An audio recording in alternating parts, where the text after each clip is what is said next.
So we're sat today with David McLean of Doncaster, who's going to tell us about his journey with lung cancer and who used the services of our Macmillan cancer support team. I know you've got quite a family history of cancers. Do you want to tell us, sort of in a nutshell, about your family history? Yeah, well, it started off, I lost my mother first in 1984. She died of cancer, but she'd been suffering for a long time, but the doctors had prescribed her with like a cough medicine for nearly a year. And then my father made the doctors investigate further, and then sent her for blood tests, and they found out that she had lung cancer. Maybe if it'd been acted on earlier, she could still be here, but I lost my mother, and then I lost my father to cancer 3 months later. I've had 4 brothers. They've all died of cancer, all in the 60s. So I'd seen them all go. But then I knew my turn would come, and cancer would visit me. But when I realised I'd got a cancer, I acted on it early, and I changed my diet. I started getting healthier and fitter, you know. So I did a lot of different things that what my other family did. They tried to ignore it and hope that it'd go away. But I didn't. I thought, like, tackle it straight on. Yeah. And got the help I needed.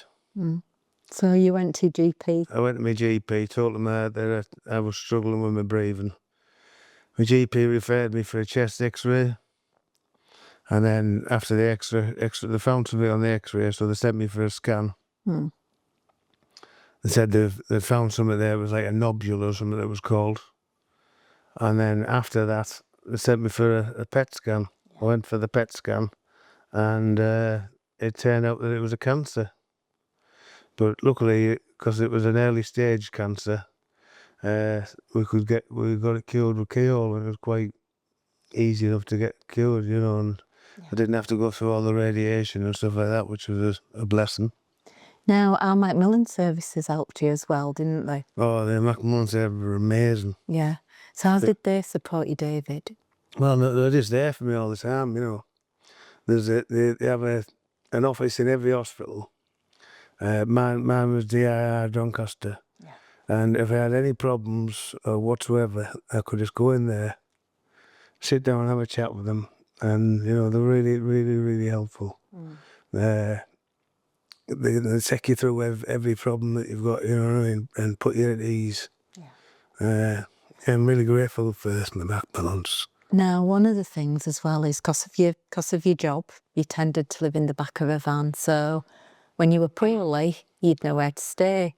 So I believe you got help to... yeah, again, that was with the Macmillans. They helped me. They put me in the right categories to get a place. Because like I say, I lived in the back of a van because I'd worked all around the country. Sometimes I could be in Birmingham, Manchester, and so on and so forth. So, which was fine for me. I quite liked it, you know, because I could go at the gym on a night time and have a shower and stuff like that. And I was on the doorstep at work, so I was, you know, you get that extra hour in bed every morning where all the other guys are setting off early. Yeah. So it had its advantages, but then when I became ill, you know, it became very difficult to leave. But, you know, luckily the Macmillan nurses, like I say, they were there for me. They put me through the right channels. They got me in touch with the council and everything, and and managed to acquire me a nice, beautiful bungalow. So that's lovely. So you're fitting well now. Yeah, now I'm fitting well. So what would you say to anybody watching this that thinks, do you know what, I'm having trouble with my breathing, or I'm not quite sure about this mole? What would your advice be? Well, I'd go straight to your doctor. Even the slightest little thing, you know, get it checked out. Because the key to the cancer is catching it early.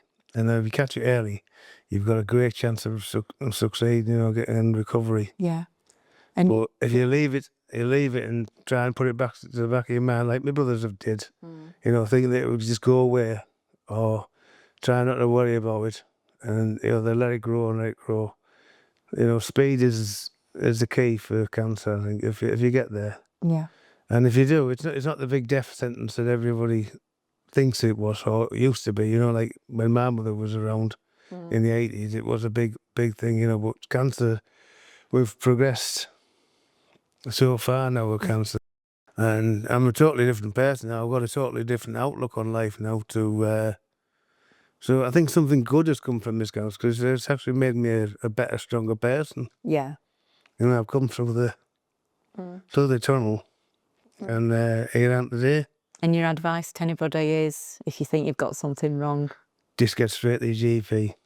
It doesn't even if it's anything, a cough. If you had a cough for a couple of weeks, or you find something different in your breathing, or if you feel any little lumps or anything like that, get it checked out.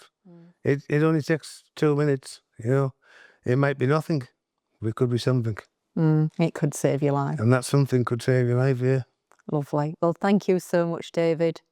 you're welcome.